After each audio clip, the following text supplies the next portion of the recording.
Ladies and gentlemen, I am Yusril, the game is World of Warships, and why do I never get matchups like that in my Fubuki? Targets, targets, targets, so many juicy targets. Oh well, save moaning about my luck for the Soul class battleships, make the best of what I've got. In this case, what I've got is the Japanese Tier 7 cruiser, the Myoko. Big step up from the Tier 6 Alba, it's got 10 guns compared to 6, and once you get the B and C hulls into play, you get a total of 6 stern-firing torpedo tubes on either side, which makes this as good a moment as any to remind you of safety tip number 3 when it comes to engaging Japanese cruisers. If a Japanese cruiser gives you her stern quarters, it doesn't matter how cute she is not inviting you for a night battle, she's putting torpedoes in the water, and you need to start evading very, very quickly.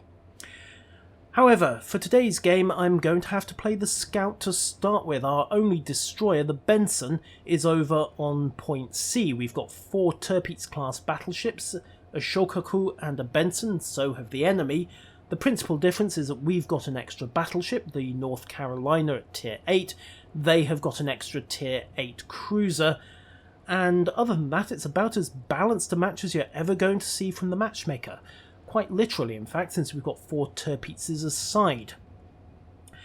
I'm not sure what sources Rossio PL was looking at that claimed that a Hosho and a Shokaku were comparable. I mean, Shokaku has only got twice the planes, she's 4 tiers higher, about 4 or 5 times the flat guns. Hey, yeah, they're completely comparable, they're both carriers.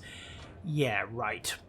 Meanwhile, I've found the enemy, yay! And their Tirpitz battleships is double yay, and I've started my turn early enough that I'm going to be able to avoid detection by about 1.5 kilometers, and I can take the time to line up my first broadside in perfect safety. Which doesn't stop me completely misreading Ulma 2014's course and fluffing said first unhurried broadside. Had I stayed bow on, of course, I'd have run straight into these guys and I would have had to have made my defensive turn away from them in full view, and well, cruiser turning nice and predictable to a battleship? Yeah, that's just inviting a paddling from armour piercing. Second broadside, only 6 guns because I turned away, and well, it's a bit better, but Ulma also turns away, so again, only 2 hits and only 600 damage. Still, it opens the batting. Kazor misses completely because of my defensive turn, and that pretty much ends the first run of the engagement on this side. Our own battleships are moving up in support, but, well, they've got Ulma to shoot at and very little else.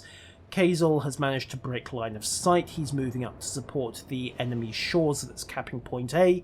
The enemy Benson has just grabbed point B, so strategically the enemy have got the advantage at this stage. They've got 2 points to our 1. They've also got a positional advantage over here on the left flank. They are in a very, very good position. We had to stop short of A. And here comes the first airstrike, and they're going for Krasov. Krasov, sadly, is going to make a fairly common mistake here. The first dive bombers come down, they set him on fire, he pops his damage control and puts the fire out. Then the torpedo bombers come in. Cross drop from the left, second half of the cross drop from the right. He sees the danger, starts turning, but that Russian rudder is going to be far too slow. He eats 1 torpedo on the port side, takes another up the stern, eats what looked like high explosive from the Tirpitz and the shores, and remember, his damage control is gone, so he can't control the flooding from those torpedoes. He's dead. I mean, it's basically inevitable at this point. It's just a question of how much damage he's going to do before the carrier and the damage puts him down, and there he goes. Enemy carrier gets first blood. Meanwhile, I've got armour piercing the breach and I'm stabilising on all 10 guns, but I've had to stop my turn to do that.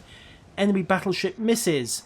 Baron of Badlands does not miss, but neither do I, and we both score multiple citadels. I get 4, I think he got 2, possibly 3 from the amount of damage he did. However, I've got the sea room to turn hard, dodge his next broadside, and he's got nowhere to go against mine. 2 more citadels sends him to the bottom. A couple of return shots from him bounce, for the most part he misses, and well, Malik 1992 for some reason thought charging 3 Tirpitz battleships in a Nuremberg was a good idea. And he wasn't broadside, but it didn't make a difference. So now all I've got to worry about is the Tirpitz that's on my 6, which is a little bit awkward. Armour piercing out. Hey, it was in the breach and I'd had to reload anyway to switch to high X, so might as well have used them. 1 overpen from Kazol, but luckily he missed the torpedoes. I missed completely with the armour piercing, misjudge his speed and course again. High X, get a bit better. I've got my iron on him. Knock out a couple of his anti-air guns, get a couple of hits for 1,000 damage or so, trying to get a shot with the number 2 guns, but because of that glacial traverse on the Myoko, like so many Japanese cruisers, they haven't actually swung around to bear yet. Long-range shots from neighbourhood drop well short, not at risk from those. Kazol puts out another 4 rounds, but evasive manoeuvres mean that he misses as well. Numbers 4 and 5 guns bear, fire again, get some more high X out. All I'm trying to do at this point is basically open the range and disappear on him so I can start my turn back into the main engagement. You'll notice I'm being forced to run roughly west-northwest at this point, maybe trending up to northwest and now north-northwest as we come further away. Got a quick shot from the number 2 gun there, numbers 4 and 5 fire again, comfortably out of range at this point however, so I'm not going to get another shot. Again, he misses. I actually get a fire with my final broadside, but now, yeah, I'm out of range of the Myoko's main guns, so I can't fire any further. I can just keep my evasives going, wait for the timer to run out, there it goes, and I'm undetected, so I can do what I couldn't do before and start a 180-degree turn to get back into the battle. As noted before, if I tried this while I was in view of Kazol, he would have licked his lips, said thank you very much, and then basically slammed armour piercing into my citadel round about, now. Because not only am I in a predictable manoeuvre in this turn, I'm also healing over, which means that lovely, juicy, unarmoured red underside, yeah, I'm kind of flashing him at this point, so yeah. Cruiser drivers, take note. If you are dealing with a battleship, for God's sakes, don't turn like that if you're visible to the enemy. You will eat a major broadside, and you'll probably eat citadels on top of it. I'm out of the action for a bit until I can get back down to point A, so the focus now switches over to the right-hand side of the screen and Rossiu PL, who is about to get himself into a bit of trouble. If he cut power and turned hard starboard at this point, he might maybe have survived a bit longer, but he didn't. He's at close quarters with an Atlanta that's on the other side of the island to him, down at F3 and F4, and he's also engaged with the Benson at close quarters, which means torpedoes. The Atlanta under Tato rocket is just waiting for him to clear this headland. He's very carefully timing it, using the recon feed from Abuliner and the Benson. There go the Atlanta's torpedoes. Absolutely nothing that Rossiu can do about this except put his own torpedoes in the water and then sink. Meanwhile, Tataraka sees the revenge torpedoes coming his way. He eats 1, he eats 2, he eats 3. Can he control that flooding? No, he can't. So we just traded a Tirpitz for an Atlanta. Not a good rate of exchange. The enemy is 134 points up. They are 2 control points up. We are 1 cruiser up, but, well, they're 1 battleship up, so it's still 4 ships down on both sides. Oh, and now they are, what, 230 points up and 2 control points up. Not a good position for us.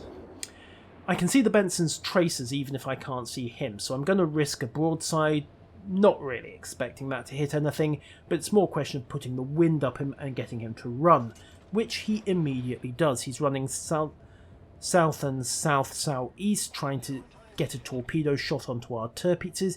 He's gotten a bit too close to them, however, so, well, they're not going to get too much of a shot. Meanwhile, I'm lining up on Yotu, who is critically low on health, but if I can just judge this right, yeah. Overstated the range a bit. I set my elevation for 13.1, which means that most of my shots overshoot. Luckily, I clip his superstructure with 2 and start a fire, which he immediately controls. Now, if I hadn't completely fluffed my aim at this stage, I could have put more rounds into his superstructure, but, well, I missed completely. And then he goes into a nice, tight, predictable turn, so of course I completely overestimate his course again, and fluff the second broadside. So that's 28-inch rounds for absolutely no effect, when really if I'd been aiming properly I should have set him on fire at least once more and just burnt him down. Meanwhile, Abulina has got a small problem. He's crashed.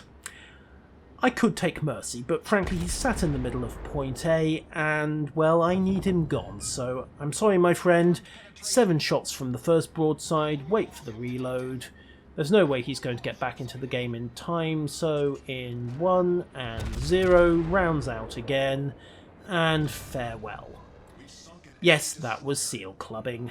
Lower than seal clubbing really, but it had to be done because otherwise he would have blocked the cap on point A, and the enemy is now grabbing C, so we're now 207 points down, shortly to turn into 211 points. On the bright side, we have now got slightly more ships, and, well, the position's not looking too bad, but both sides' destroyers are gone, so it's now purely cruisers and battleships and carriers. And oh looky, we've cornered their carrier down south in J6. Our own carrier is legging it past the enemy over in F10, so with a bit of luck we are about to establish air superiority. In the meantime, I've grabbed point A, so that slightly slowed the rot, but we are still 200... No, we're not. We're 230 points down. And we've got air supremacy, courtesy of our battleships finally mugging that carrier. However, I've now got another problem. In order to get to point B, I have got to run past a Tirpitz at close range. Yeah.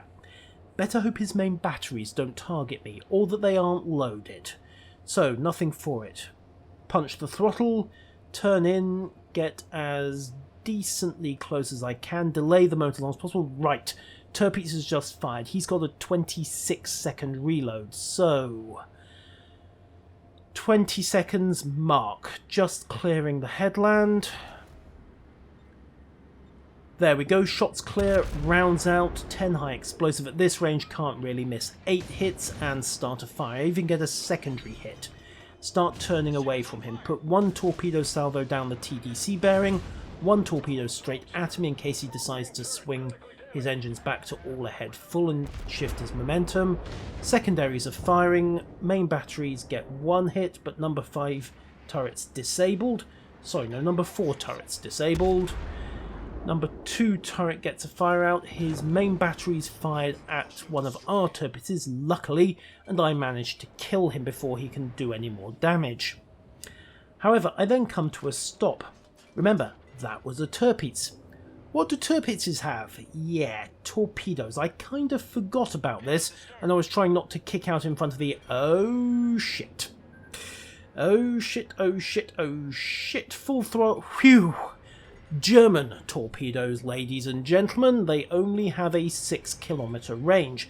I was in fact completely safe, but if you watch the way my throttle panicked, well, you'll see me changing my underwear just then, trying desperately to get out of the way of what would likely have been, if not a kill salvo, then certainly something that would have left me severely dented.